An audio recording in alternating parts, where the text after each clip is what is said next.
뉴스 시작합니다. 김윤수입니다. 속도전입니다. 강제 수사가 임박한 걸로 보입니다.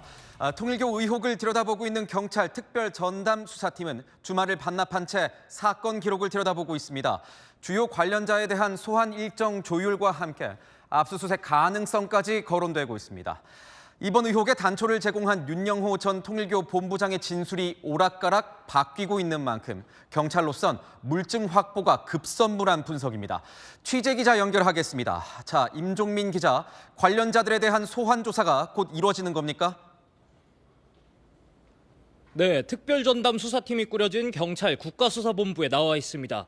주말인 오늘도 박성주 국가수사본부장은 물론 수사팀 대부분이 출근해 수사 기록을 들여다보고 법리를 검토 중인데요. 특히 관련자 소환 일정 조율에도 임박한 걸로 전해졌습니다. 경찰은 사흘 전 김건희 특검으로부터 사건 기록을 넘겨받고 특별전담 수사팀을 꾸렸습니다. 전재수 전 해수부 장관과 임종성, 김규환 전 의원 등 3명을 입건하고 출국 금지 조치했는데요. 추가로 윤영호 전 통일교 세계본부장뿐만 아니라 복수의 통일교 관계자들을 피의자로 입건한 걸로 전해졌습니다.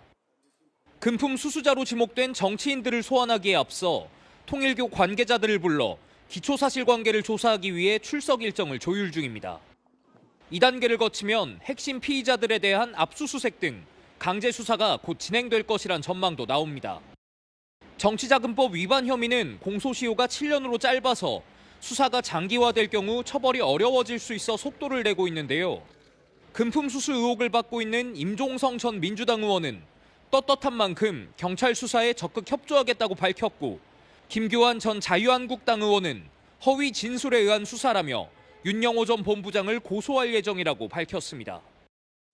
경찰은 신속한 수사를 위해 20여 명 규모의 특별전담 수사팀 인력 증원도 검토 중입니다. 지금까지 경찰 국가수사본부에서 전해드렸습니다. 통일교는 이번 의혹에 대해서 윤영호 전 본부장의 개인 일탈이라며 이 선을 긋고 있습니다. 하지만 특검이 파악하고 있는 것과는 조금 다릅니다. 통일교에서 TM으로 불리는 한학자 총재가 이 정치권 로비에 깊숙이 개입했다는 정황이 곳곳에서 포착된 겁니다. 정현주 기자의 보도입니다. 특검은 윤영호 전 통일교 세계본부장 부인 이모 씨가 전 통일교 총재 비서실장 정모 씨에게 보낸 문자 메시지를 확보해 경찰에 넘겼습니다. 2023년 12월 대화가 이뤄진 문자에는 통일교가 한학자 총재 지시에 따라 20대 대선에 개입한 정황이 거론됩니다. 윤 전 본부장 부인은 TM 의지로 2022년 대선에 개입했다. 이단 종교 이미지를 벗고 국가 종교의 위상을 갖도록 노력했다는 내용의 문자 메시지를 보냈습니다. TM은 트루마더, 참 어머니라는 뜻으로 한 총재를 의미합니다. 윤 전 본부장이 여야를 막론하고 접촉했다는 점도 언급합니다. 윤보는 진보와 보수 모두 기반을 닦았다. 비밀리에 사명을 수행했다며 당시 TM의 결정과 지시는 교인이라면 모두 안다고 강조했습니다. 제가 3월 22일 날 대통령을 뵀습니다. 1시간 녹대를 했습니다. 많은 얘기가 있었습니다. 거기서 동의한 내용도 있고요. 그리고 금주에 만납니다. 정부 쪽 관계자를. 특검은 이 문자가 기재된 보고서에 재정, 조직적인 지원이 의심된다는 내용을 기재했습니다. 문자엔 노영민 전 청와대 비서실장, 이재명 대통령 멘토인 이종석 현 국정원장 등 진보 진영 인사와 인연을 만들었다는 내용이 담겼지만 특검은 민주당 관련 수사는 개시하지 않았습니다. 채널A 뉴스 정현주입니다.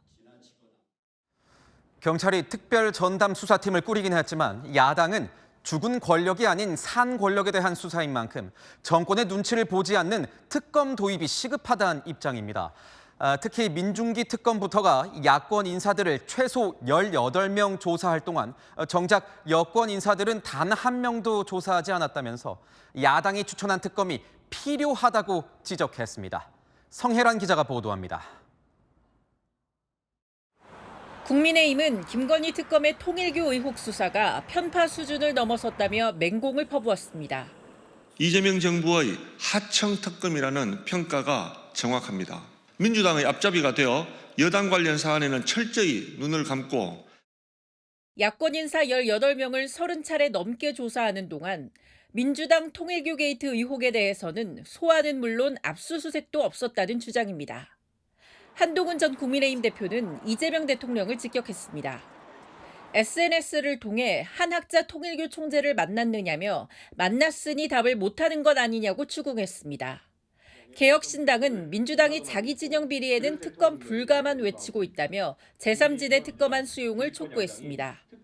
제3지대 특검안은 의혹 당사자인 양당을 제외하고 개혁신당과 조국혁신당 등이 특검 후보를 추천하는 방식입니다. 국민의힘 구상은 다릅니다. 국민의힘 관계자는 민주당이 과거 밀어붙인 방식대로 대통령 소속 정당을 제외한 다수당, 즉 국민의힘이 특검 후보를 추천해야 한다고 말했습니다. 국민의힘과 개혁신당은 다음 주 초 특검 법안 발의를 위한 회동을 가질 예정입니다. 다만 후보 추천 방식을 두고 양측의 셈법이 달라 공동 발의 형식이 될지는 막판 변수로 남아 있습니다. 채널A 뉴스 성혜란입니다. 반면에 민주당은 경찰 수사로 충분하다, 굳이 특검을 할 필요가 없다, 이런 입장입니다. 윤영호 전 본부장의 농락을 당한 것뿐이라면서 이 통일교를 해체해야 한다는 목소리까지 나왔습니다. 그러자 야당은 내란 특검은 2차, 3차도 계속하겠다면서 정작 통일교 특검은 왜 막냐며 이 여당의 특검 내로남불이라고 지적했습니다. 이준성 기자입니다. 더불어민주당이 통일교 정치권 로비 의혹의 키맨 윤영호 전 통일교 세계본부장을 비판하며 되치기에 나섰습니다. 특검 조사에서 전재수 전 해양수산부 장관 등 5명의 전현직 의원을 접촉했다 말했다가 어제 법정에서 진술을 번복한 윤 전 본부장의 말을 믿을 수 있냐는 겁니다.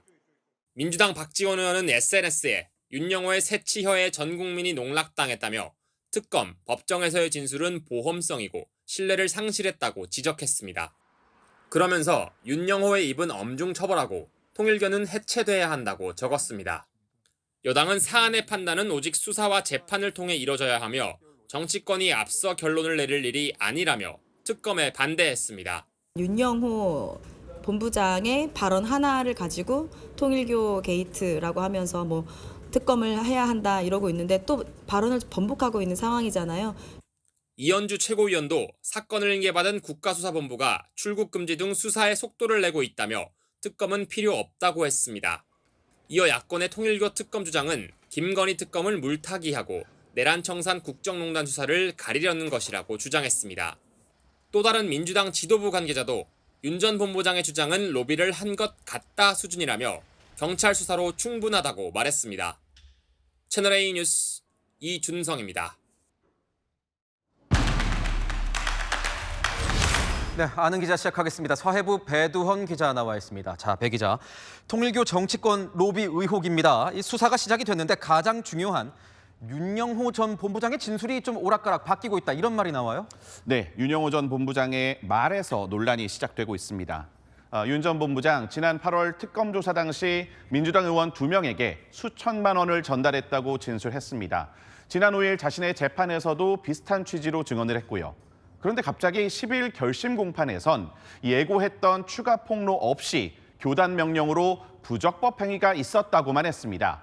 어제 권성동 국민의힘 의원 재판에 증인으로 나와서는 세간에 회자되는 진술을 한 적이 없다고 말을 뒤집었습니다. 그러니까 그 특검에선 의원들에게 돈을 전달했다, 이렇게 진술을 했다가 어제는 그런 진술이 없었다, 이렇게 얘기를 한 겁니다. 그러면 이게 거짓말을 한 겁니까? 네, 일단 발언 내용을 자세히 뜯어봐야 합니다. 어제 만난 적도 없는 분들에게 금품을 전달한다는 게 말이 안 된다고 한 건 권성동 의원에 대한 언급이고요. 민주당 의원에 대해서는 진술한 적 없다는 게 진술입니다. 그런데 윤 전 본부장의 특검에서 진술을 보면 현금 3천만 원에서 4천만 원, 까르띠에, 불가리 시계라고 했습니다. 이 허위 진술이라기엔 상세한 내용이라 진위를 가릴 필요성 충분해 보입니다. 상세한 내용이라서 무시할 수 없는 진술인 건 알겠는데, 그렇다면은 윤 전 본부장이 도대체 이 말을 계속 바꾸는 이유, 이 이유는 뭡니까? 네, 여러 가지 분석이 나오고 있는데요. 일단 윤 전 본부장 본인 재판이 진행 중이라는 점을 주목해봐야 합니다. 검찰은 지난 10일 결심 공판 때 정치자금법 위반 혐의로 2년, 청탁금지법 횡령 등 혐의로 2년, 총 징역 4년을 구형했는데요. 이 통일교 로비 사건의 핵심 인물인 걸 감안하면 구형량이 의외로 낮았다고 볼 수 있습니다. 구형 전에는 폭로를 이어갈 것처럼 하다가 구형 이후엔 선고를 앞두고 입을 닫고 있는 건데요. 일단 법정 발언으로 특검을 압박해놓고 구형량을 낮추려던 전략 아니겠느냐는 분석이 나옵니다. 야당에선 이렇게 생각을 하는 것 같아요. 이재명 대통령의 이 공개 발언이 이어진 점 때문에 윤 전 본부장이 혹시 입을 닫은 거 아니겠느냐 이렇게 의심하는 것 같은데요. 네, 야당의 주장입니다. 이재명 대통령 지난 2일 일본은 정치에 개입한 종교재단에 해산 명령을 했다고 언급했습니다. 윤 전 본부장 폭로가 예고됐던 결심 공판 하루 전날 국무회의에선 이 헌법과 법률을 위반하는 지탄받을 행위하면 해산시켜야 한다 이런 발언이 이어졌죠. 그 다음 날엔 이번 의혹에 대해 엄정 수사를 지시했고 이틀 뒤인 어제 윤 전 본부장은 진술을 뒤집었습니다. 동기가 뭐건 간에 윤 전 본부장의 이 진술이 이번 수사에서 가장 중요한 부분이라는 거는 뭐 맞습니다. 이 경찰 수사에 어떤 영향이 있을 것 같습니까? 네, 수사의 영향 불가피해 보입니다. 경찰은 이미 윤 전 본부장 구치소에 찾아가 접견 조사를 했는데요. 윤 전 본부장은 내년 1월 28일 1심 선고를 앞두고 있습니다. 일단 구형량이 예상보다 낮은 상황에서 윤 전 본부장이 선고 전까진 입을 닫은 채 변수를 만들지 않을 거라는 전망이 나오는데요. 이렇게 된다면 경찰 수사가 한 달 반 정도 공전할 수 있다는 우려도 나옵니다. 결국 통일교 차원에서 정치권에 로비를 해왔다면 한학자 총재도 이 수사가 불가피해 보이는데요. 네, 윤영호 전 본부장 통일교 수건 사업 해결을 위해 금품을 제공했다면 개인 돈으로 했을 가능성 거의 없다고 봐야겠죠. 결국 윗선인 한학자 통일교 총재도 조사는 불가피할 전망입니다. 한 총재가 구속 상태여서 경찰이 구치소에 찾아가서 접견을 한다면 조사 자체는 어렵지 않게 성사될 전망입니다. 현재로선 결국 경찰이 이 전재수 전 장관 그리고 임종성, 김규환 전 의원 이 세 명을 어떻게 수사하느냐 이게 가장 중요한 포인트가 될 것 같은데요. 네, 맞습니다. 윤 전 본부장 특검에서 문재인 정부 시절 민주당 의원 2명이 천정궁을 찾아 한학자 총재를 만났다고 진술했었죠. 그런데 첫 금품 전달 시기로 지목된 게 지난 2018년, 벌써 7년 전입니다. 현금 출금 기록이나 시계 구입 내역을 확인하기가 어려운 만큼 이 세 사람을 상대로 천정궁 방문 여부를 파악하는 게 시작점이 될 전망입니다. 경찰이 속도전을 예고한 만큼 수사 상황을 지켜봐야겠습니다. 네, 지금까지 아는 기자 배두헌 기자였습니다.